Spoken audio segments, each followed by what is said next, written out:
All right, good morning, everyone. We're going to get started with the portable fire extinguisher demonstration.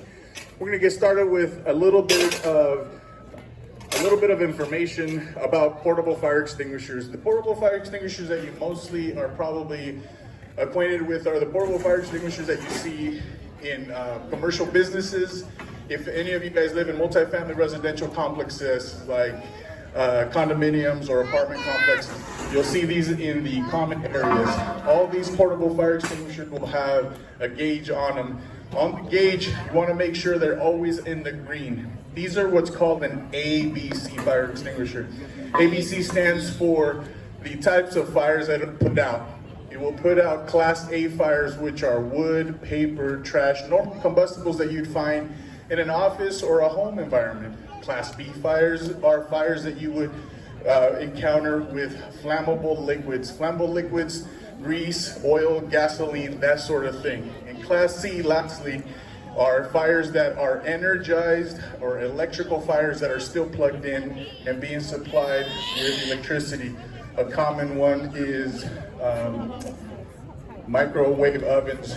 If someone leaves something metallic inside of a microwave oven, leaves and goes away, it has a fork in it, it's arcing, sparking, and it can catch on fire. It's still plugged in, it's still spinning, and it's on fire. This will take care of it.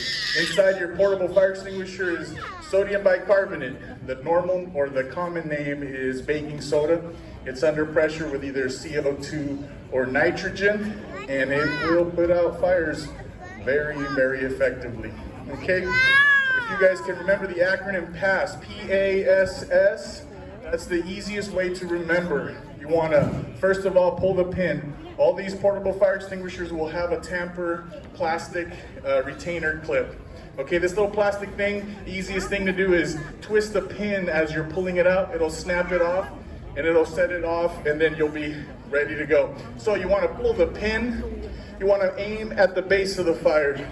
Instinct would sometimes want you to aim at everywhere where there's flame, but you always want to aim at the base of the fire, okay? Aim at the base of the fire. The next thing is squeeze the nozzle. Squeeze the nozzle and sweep and spray. You want to cover that whole area in the base of the fire. And that's it, pass. Pull the pin, aim at the base of the fire, squeeze the nozzle, sweep and spray. Now we're gonna need a couple of volunteers, at least 16 years of age.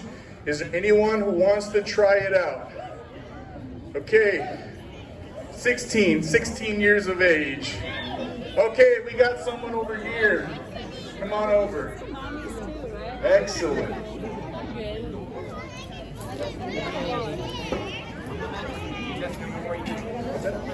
Two more. Okay. 16 years of age. 16.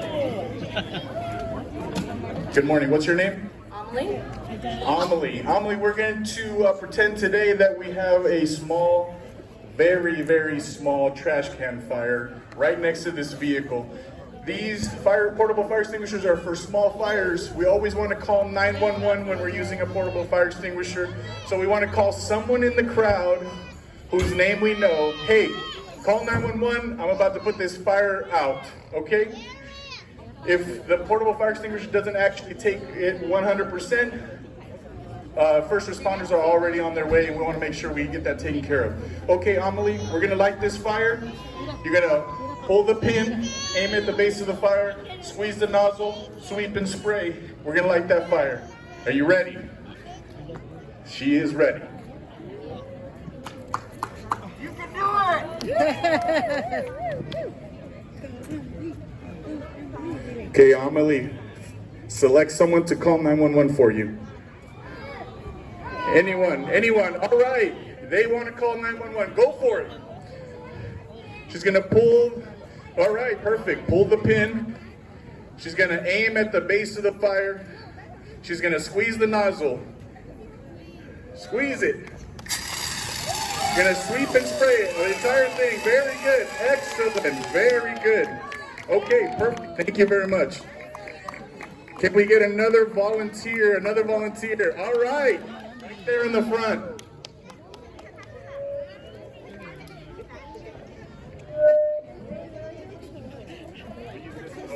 We got another one, fully charged, which brings me to my next point.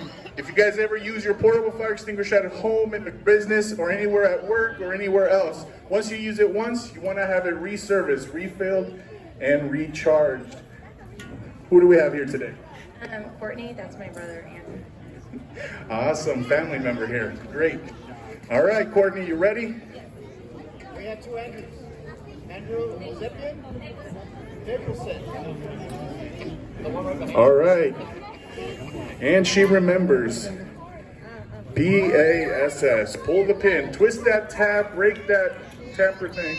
Pull the pin. Aim at the base of the fire. Sweep and spray. Excellent. Good job. Everybody give her a hand of applause. Thank you very much. Good job, Courtney. Okay. One more. Ooh, not that one. That one's low. This one still has a little bit. Okay. One more. One more. All right, we got somebody back there. Come on in.